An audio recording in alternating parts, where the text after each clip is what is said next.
तर मुनगंटीवारांच्या वक्तव्यावर आता बाळासाहेब थोरात यांनी सुद्धा प्रत्युत्तर दिलेलं आहे। कोणी म्हटलं म्हणून सरकार बरखास्त होऊ शकत नाही असं सुद्धा थोरात म्हणालेले आहेत। हे खरं म्हणजे फ्रस्ट्रेशन वैफल्यग्रस्त असे जे त्यांचे आता नेते सत्ता गेल्यामुळं त्यांचं हे वक्तव्य आहे।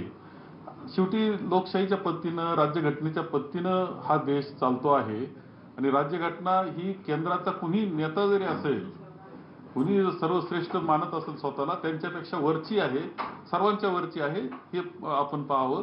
माझ्या मते राज्यघटनेप्रमाणेच चालणार आहे। कुणी म्हटलं म्हणून सरकार बरखास्त होऊ शकत नाही। आणि ज्या सगळ्यावरून वाद सुरू झालेला आहे ते मुनगंटीवारांनी नेमकं विधान काय केलेलं होतं बघूया।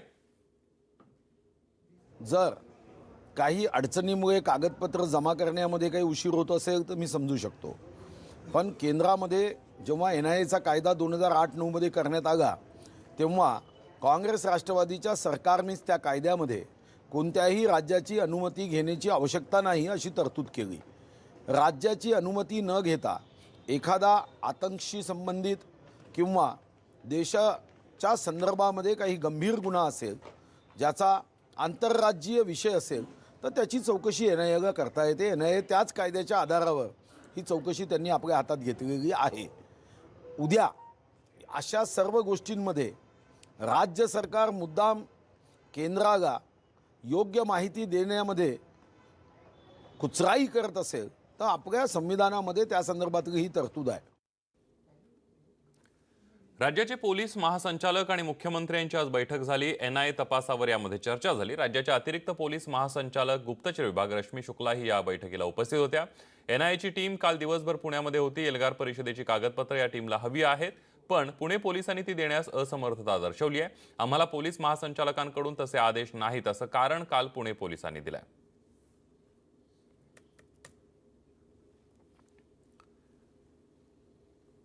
नागपूरमध्ये आज मेट्रोच्या दुसऱ्या टप्प्याचं मुख्यमंत्री उद्धव ठाकरेंच्या हस्ते उद्घाटन करण्यात आलं। उद्घाटनाच्या कार्यक्रमाला यावेळेला केंद्रीय मंत्री नितीन गडकरी यांचीही उपस्थिती होती। यावेळेला मुख्यमंत्र्यांनी विविध विकास कामांवर भाष्य करत भाजपवर नकळतपणे टीकाही केली आहे। यावेळी बोलताना आपण एका गाडीत बसू शकलो नाही, पण एका स्टेशनवर एकत्र आलो असं म्हणत मुख्यमंत्र्यांनी चांगलाच टोला लगावलाय। दरम्यान मला कुठल्याही कामाचं श्रेय घ्यायचं नाहीये, या कामाचं श्रेय आपल्या सर्वांचं आहे। ज्यांनी कोणी या कामासाठी मेहनत घेतली त्या सर्वांचं हे श्रेय आहे असं यावेळेला उद्धव ठाकरे म्हणाले।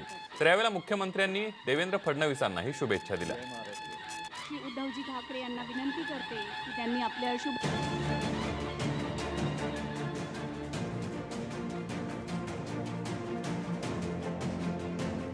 मला असं वाटतं की ठीक आहे, आज आपण एका गाडीमध्ये बसू शकलो नाही, पण या निमित्ताने एका स्टेशनवर तरी एकत्र आलेलो आहोत। एकमेकाचा हात, एकमेकाची साथ, निदान कामाच्या बाबतीत तरी आपण सोडणार नाही हा मला विश्वास आहे, मला खात्री आहे। देवेंद्रजी, मी आपल्याला सुद्धा धन्यवाद देतोय। याचं कारण आपण मुख्यमंत्री असताना जो काही पुढाकार घेतला, ज्या विकास कामांना आपण प्राधान्य दिलं, म्हणूनच मी म्हणतो की हे महत्त्वाचे टप्पे आपण आज पार पाडू शकतोय, म्हणून मी आपल्याला सुद्धा धन्यवाद देतोय। कदाचित काही जणांना वाटेल की बाबा हा मुख्यमंत्री नेमका आहे तरी काय, हा स्वतः काही श्रेय घेत नाही, कोणाला श्रेय देत नाही। श्रेय आपल्या सर्वांचं आहे आणि मुळात एक मनापासून सांगतो की या अशा चांगल्या कामाचं मला अजिबात श्रेय लाटायचं नाही। हे काम, या कामासाठी ज्यांनी ज्यांनी मेहनत केलेली आहे त्या सर्वांना मी हे श्रेय देतोय। दरम्यान यावेळेला केंद्रीय मंत्री नितीन गडकरींनी सुद्धा या कामाचं कौतुक केलेलं आहे। मेट्रोच्या कार्याचं श्रेय सर्वांना जातं असंही ते म्हणाले। देवेंद्रजी मुख्यमंत्री असताना या सगळ्या करार करताना, या सगळ्या गोष्टी करताना त्यांचं मोलाचं सहकार्य मिळालं। याआधी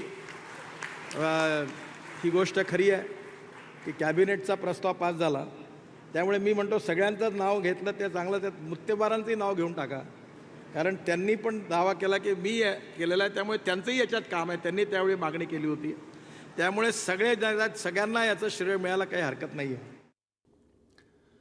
तर नागपूर मेट्रोच्या उद्घाटनाच्या कार्यक्रमामध्ये बोलताना नागपूरचे पालकमंत्री नितीन राऊत यांनी आपली नाराजी उघडपणे बोलून दाखवली आहे। आजचे वृत्तपत्र मी काढून बघितलं आणि वृत्तपत्राच्या मागच्या भागावर पृष्ठावरती एक फुल पेज महामेट्रोची याड आहे, परंतु दुर्दैव या ठिकाणी की नागपूरचे पालकमंत्री आणि राज्याचे मंत्री यांची नावं सुद्धा त्यामध्ये नाहीत.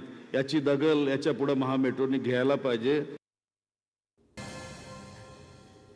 बातमी अमरावतीतली आहे. अमरावतीमध्ये बँकेचे अधिकारी आणि कर्मचारी आदिवासी लोकांना त्रास देत असल्याची तक्रार खासदार नवनीत राणा यांच्याकडे आली होती. त्यावर आज नवनीत राणा या बाबतीमध्ये माहिती घेण्यासाठी मेळघाटातल्या चुर्नी या गावातल्या इलाहाबाद बँकेमध्ये पोहोचल्या. तेव्हा त्यांना येथील लोकांनी बँकेकडून होत असलेल्या त्रासाची माहिती दिली. याबाबत नवनीत राणांनी बँक कर्मचाऱ्यांना विचारपूस केली असता त्यांनी उडवाउडवीची उत्तरे दिली. त्यामुळे खासदार नवनीत राणांचा राग अनावर झाला. तसंच 5 वाजेपर्यंत मी इथेच थांबते, तोपर्यंत योग्य उत्तर मिळालं नाही तर बँक फोडून टाकेन असा दम सुद्धा त्यांनी दिलेला आहे. शेवटी 5 वाजता बँकेनं लेखी आश्वासन दिल्यानंतर खासदार नवनीत राणा तिथून निघाल्या. हम 5 मिनिटं पूर्ण करेंगे क्या नाही ते 20,000 लोकांना हँडल करण्यासाठी तुम्हाला 15 माणसं कमी पडतात. बरोबर आहे. हा लोक बिचारे आणि प्रत्येकाकडे काय मॅडम बघा.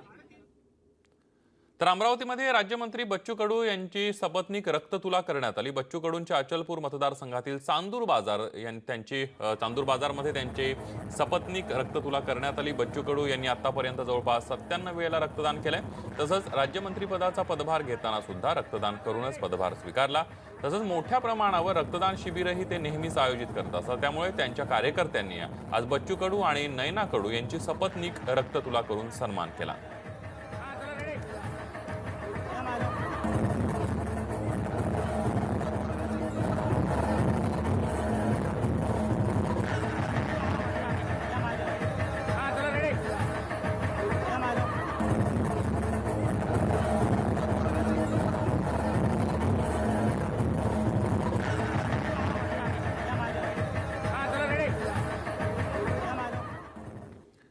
तर पुण्यामध्ये कोरोना व्हायरसची लक्षणं असलेले 2 संशयित रुग्ण आढळून आलेले आहेत. त्यांना मनपाच्या नायडू हॉस्पिटलमधल्या स्वतंत्र आयसोलेटेड वॉर्डमध्ये भरती करण्यात आलेला आहे. याचा सांसर्गिक हॉस्पिटलच्या बाहेरून सविस्तर आढावा घेतलेला आहे आमचे प्रतिनिधी चंद्रकांत फुंदे यांनी. चायनामध्ये थैमान घातलेल्या कोरोना व्हायरसची धास्ती आता पुणेकरांनाही सतावू लागलेली आहे. कारण पुणे परिसरात 2 असे संशयित रुग्ण आढळून आलेले आहेत. यांना याच नायडू हॉस्पिटलमध्ये स्वतंत्र वार्डमध्ये भरती करण्यात आलेले आहे. कालपासून त्यांच्यावर इथे उपचार सुरू आहेत. खरं तर त्यांचे रिपोर्ट्स अजून पॉझिटिव्ह किंवा निगेटिव्ह असे आलेले नाहीत. ते पुण्यातल्या NIV लॅबला पाठवलेले आहेत तपासणीसाठी. त्यानंतरच ते त्यांना लागण झालेली की नाही स्पष्ट होईल. पण तरी पण खबरदारी म्हणून या नायडू हॉस्पिटलमध्ये या कोरोना व्हायरससाठी स्वतंत्र असा वॉर्ड बनवता आलेला आहे. तिथं 5 बेडची व्यवस्था करण्यात आलेली आहे. तो वॉर्ड पूर्णपणे आयसोलेटेड आहे. अर्थात हे हॉस्पिटलच मुळात सांसर्गिक रोगांसाठी ओळखलं जातं. त्यामुळं इथं अशा ज्या सांसर्गिक रोगांचे रुग्ण आढळतात त्यांना इथं भरती केलं जातं. त्याच धर्तीवर इथं या कोरोनाच्या 2 संशयितांना ॲडमिट केलेले आहे आणि त्यांच्यावर इथं उपचार सुरू आहेत. त्यामुळं असेच जर काही रुग्ण आढळून आले त्यांच्यावर इथंच याच रुग्णालयामध्ये उपचार केले जातील आणि पुणेकरांना वेळीच या कोरोना व्हायरसच्या धास्तीपासून निर्धास्त केले जाईल. व्हिडिओ जर्नलिस्ट सचिन हंचाटेसह चंद्रकांत फुंदे, न्यूज 18 लोकमत, पुणे. ब्रेकनंतर बातमी पुण्यामध्ये सीएच्या समर्थनार्थ अभाविपतर्फे 300 फुटी तिरंगा पदयात्रा काढण्यात आली आहे. सावित्रीबाई फुले पुणे विद्यापीठ परिसरातील मॉडर्न कॉलेज ते शिवाजीनगर भागातील मॉडर्न कॉलेज अशी ही रॅली काढण्यात आली आहे. या पदयात्रेमध्ये 300 फूट तिरंगा घेत महाविद्यालयीन तरुण तरुणी मोठ्या संख्येनं सहभागी झाले होते.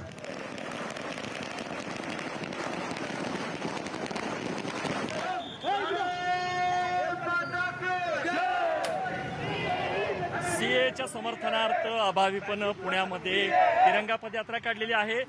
सावित्रीबाई फुले पुणे विद्यापीठ मॉडर्न कॉलेज ते शिवाजीनगर मॉडर्न कॉलेज 300 फुटी तिरंगा घेऊन ही पदयात्रा निघालेली आहे आणि मोठ्या संख्येनं तरुणी यामध्ये सहभागी झालेले आहेत. कोण आहे ते सगळे तरुण यात सहभागी झालेले आहेत? ते प्रत्येक महाविद्यालयाचा ज्या तरुणाला सीएला समर्थन करायचंय तर असा तरुण स्वइच्छेने या तिरंगा पदयात्रेमध्ये सहभागी झालेला आहे. तिरंगा धरायला तरुण सहभागी झालेला आहे. सीएच्या समर्थनार्थ तरुण सहभागी झालेला आहे. मी एक लॉ स्टुडंट आहे ILS लॉ कॉलेजची. मला वाटतं की सीए हे देशाला कुठल्याही प्रकारे हानी नाही पोहोचवणार आणि कुठल्याही अशा प्रोटेस्टला किंवा कुठल्याही इश्यूला जर सपोर्ट करायचं असेल तर पूर्ण माहिती घेऊन केलेलं पाहिजे. कुठल्याही अर्धवटपणे माहिती नसली पाहिजे. राष्ट्राला एकत्रित ठेवण्यासाठी आज आम्ही तिरंगा पदयात्रा काढलेली आहे, जे की सीएच्या समर्थनात असेल आणि सीए हा कुठूनच देशाच्या विरुद्ध असणारा कायदा नाहीये. शरणार्थ्यांना इथे नागरिकता देण्याचा हा कायदा आहे, त्याचं आम्ही स्वागत करतो. आपण पाहतोय मोठ्या संख्येने महाविद्यालयीन तरुण तरुणी या तिरंगा पदयात्रेमध्ये सहभागी झालेले आहेत आणि वी सपोर्ट सीए असं म्हणत 300 फुटी तिरंगा हातामध्ये घेत ही पदयात्रा जी आहे ती काढण्यात आलेली आहे.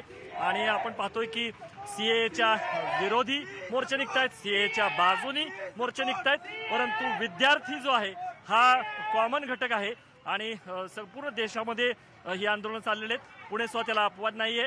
पुण्यामध्ये सुद्धा एक मोठं शक्ती प्रदर्शन या निमित्ताने अभाविपचं आपल्याला बघायला मिळतंय. व्हिडिओ जर्नलिस्ट गणेश कदमसह अद्वैत मेहता, न्यूज 18 लोकमत, पुणे.